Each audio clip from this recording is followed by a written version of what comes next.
Assalamualaikum warahmatullahi wabarakatuh. Kami dari kelompok 8 ingin memaparkan materi yang berjudul Kemajuan Iptek, Gaya Huruf Generasi Muda dan Etika Pancasila. Adapun anggota kelompok 8 yakni Ayu Anggraini, Aulia Wulandari, Uzli Fajannah, Sofiatun Nofus, Nadia Faiza Rahmah, dan Farida Azahra Anwar. Pengertian ilmu pengetahuan dan teknologi. Iptek adalah singkatan dari ilmu pengetahuan dan teknologi, yaitu suatu sumber informasi yang dapat meningkatkan pengetahuan ataupun wawasan seseorang di bidang teknologi. Dapat juga dikatakan, definisi Iptek ialah merupakan segala sesuatu yang berhubungan dengan teknologi, baik itu penemuan yang terbaru yang bersangkutan dengan teknologi ataupun perkembangan di bidang teknologi itu sendiri. Adapun pengaruh positif kemajuan Iptek. Yang pertama, di bidang politik. 1. Timbulnya kelas menengah baru. Pertumbuhan teknologi dan ekonomi di kawasan ini akan mendorong munculnya kelas menengah baru. Kemampuan, keterampilan, serta gaya hidup mereka sudah tidak banyak berbeda dengan kelas menengah di negara-negara barat. Dapat diramalkan, kelas menengah baru ini akan menjadi pelopor untuk menuntut kebebasan politik dan kebebasan berpendapat yang lebih besar. 2. Proses regenerasi kepemimpinan. Sudah jarang tentu peralihan generasi kepemimpinan ini akan berdampak dalam gaya dan substansi politik yang diterapkan. Nafas kebebasan dan persamaan semakin kental. Adapun yang kedua di bidang sosial. 1.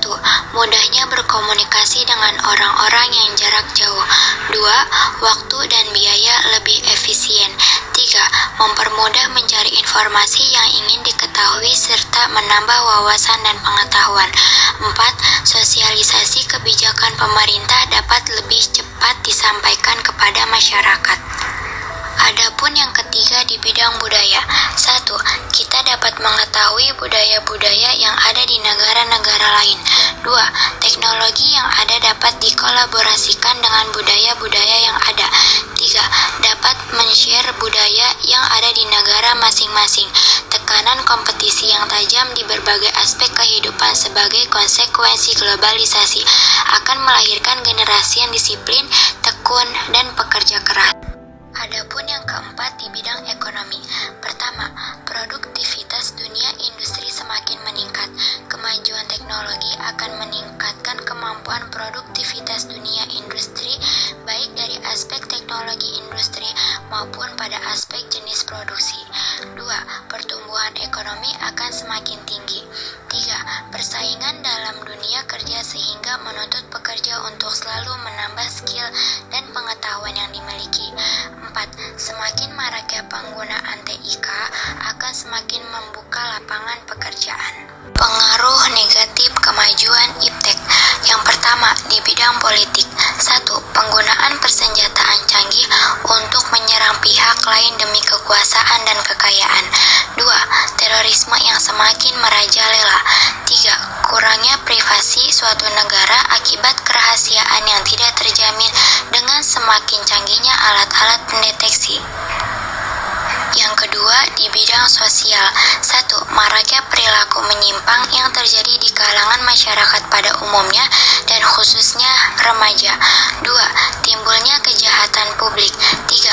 Manusia menjadi malas. Kurangnya interaksi langsung antara manusia karena mereka lebih senang mengutarakan pembicaraan melalui media maya atau jejaringan sosial. Gaya hidup generasi muda.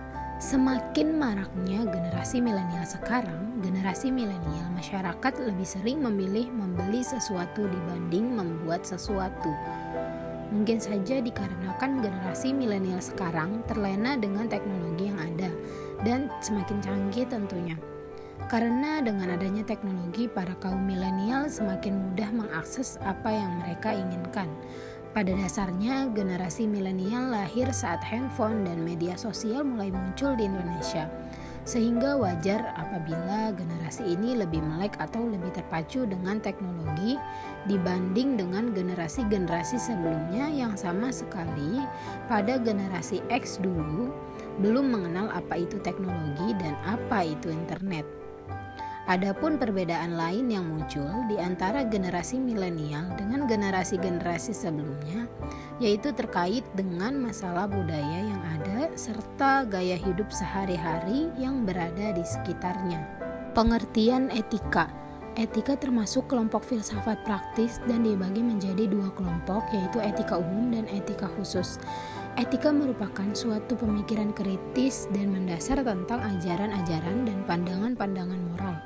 Etika adalah suatu ilmu yang membahas tentang bagaimana dan mengapa kita mengikuti suatu ajaran moral tertentu, atau bagaimana kita harus mengambil sikap yang bertanggung jawab berhadapan dengan berbagai ajaran moral.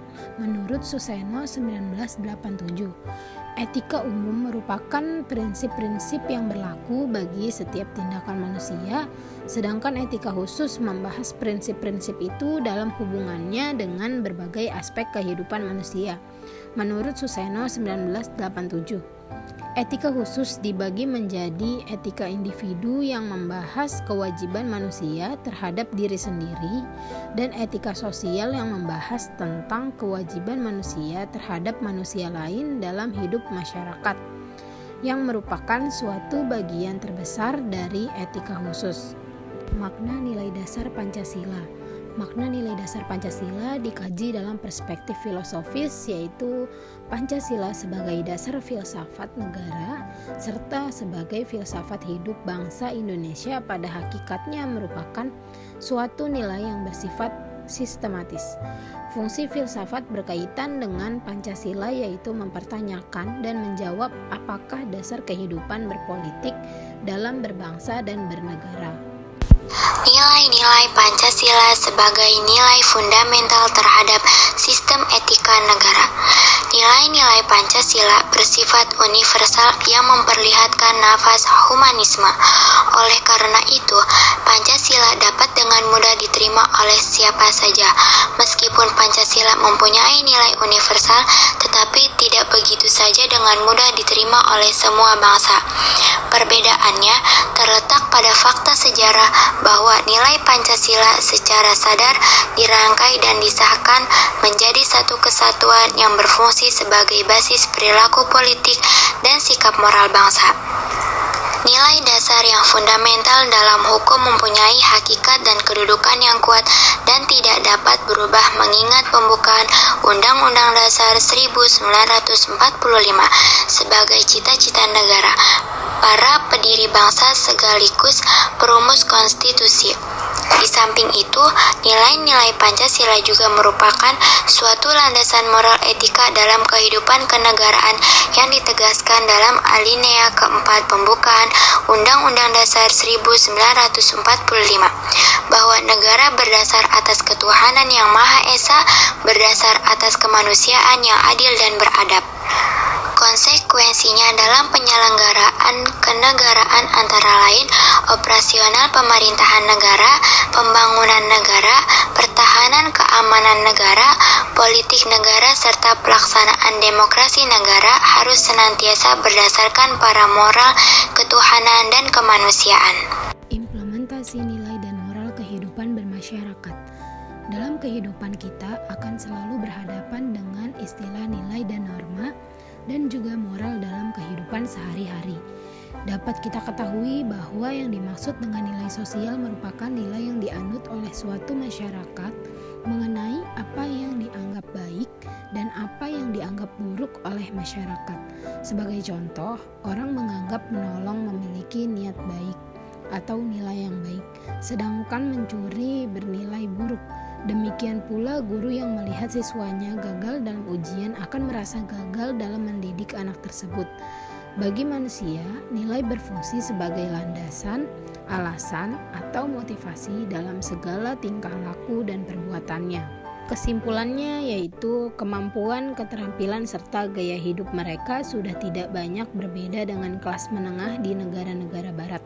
Dapat diramalkan kelas menengah baru ini akan menjadi pelopor untuk menuntut kebebasan politik dan kebebasan berpendapat yang lebih besar.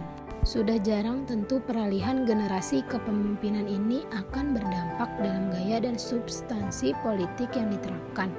ditambah dengan kemajuan di bidang teknologi transportasi telah menyebabkan meningkatnya kesadaran tersebut.